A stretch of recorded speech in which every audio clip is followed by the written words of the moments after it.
This is the Education Business Podcast for consultants and business owners providing services in schools.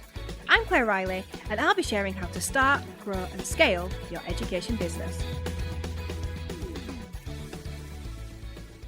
Today we're talking about fair exchange and whether your internal balance is, well, balanced. If your background is in teaching, then let's rewind to your classroom days.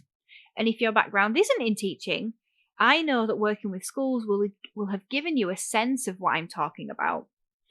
There is this unspoken expectation, a culture to overgive, and it's so strong that you can often feel it in the air.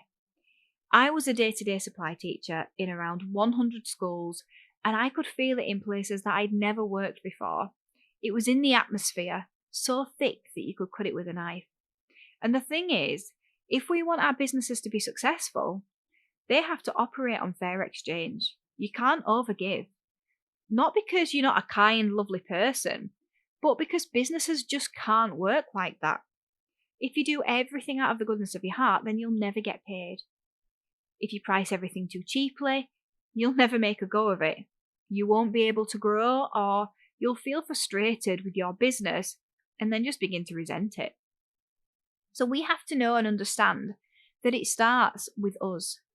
It starts with us examining what our internal gauge looks like when it comes to fair exchange and deciding whether or not it's balanced and then working to make sure that it is balanced. It's very common to enter the business world with a distorted view of what balance actually looks like.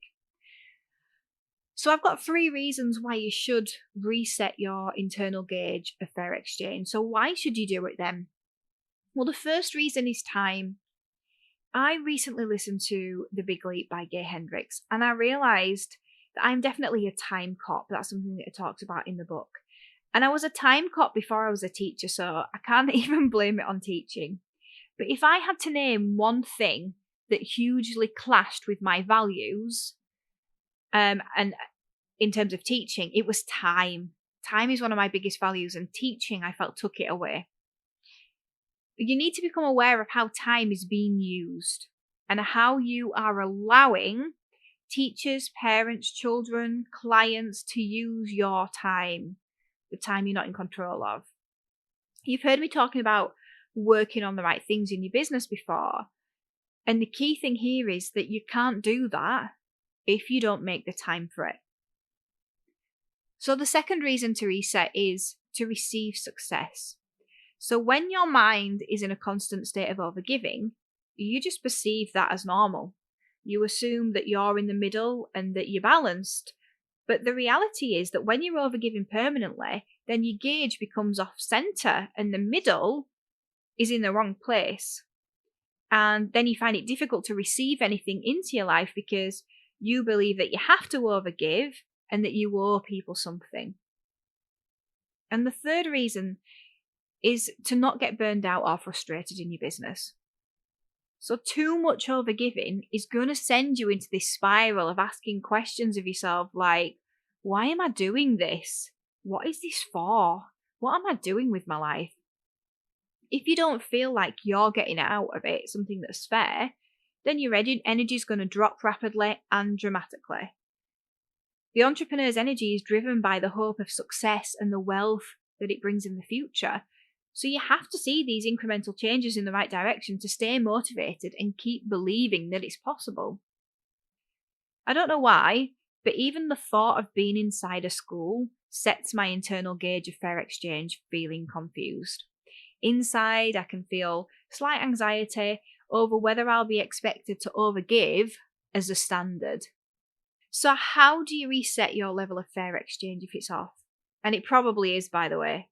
The answer is to start thinking about what you want. I like to go on several walks alone and really ponder these questions.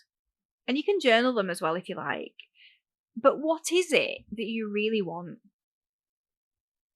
It might take you a while to really get to the base of the answer.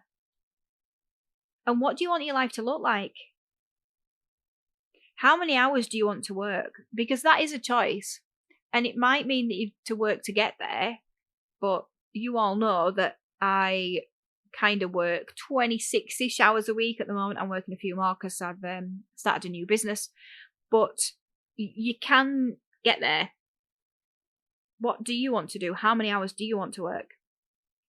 How much money do you want to make? And when you have these answers, then you can match these to your offer and not the other way around. So let me give you a really good example on this. So after teaching, I wanted to choose the hours that I worked. Flexibility was really important to me. But do you know what I did? I committed to teaching dance lessons after school. I knew that when I started that, I didn't want to be working those hours because I didn't want to work opposite hours to Ed. But I did it anyway. Why did I do that?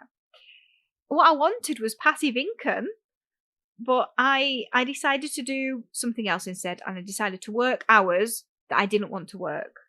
So, when it came to Classroom Secrets, I changed, and my level of fair exchange was not as far off as it was when I was doing the dance classes. I had a much better idea of how I wanted to work and what I wanted the business to give me.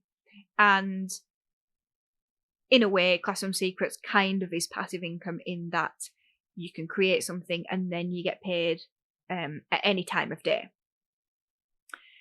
So find out what you really want to do and what you really want to receive, and then set your boundaries around that. It's time for you to have a health check on your internal gauge of fair exchange, because only you is going to care about this, and only you is going to make this different. So I hope you've taken something away today that you can implement in your education business. I'm hosting a free mastermind stroke mentoring session for education entrepreneurs at the moment, so that you can connect with other education business owners and experience the value of Education Business Club. So if you'd like to find out when the next session is, then you can message me on Instagram. So I'm at Claire Riley Teacher Entrepreneur, and we'll set something up so that you can come to one of the sessions just to experience what Education Business Club could give you.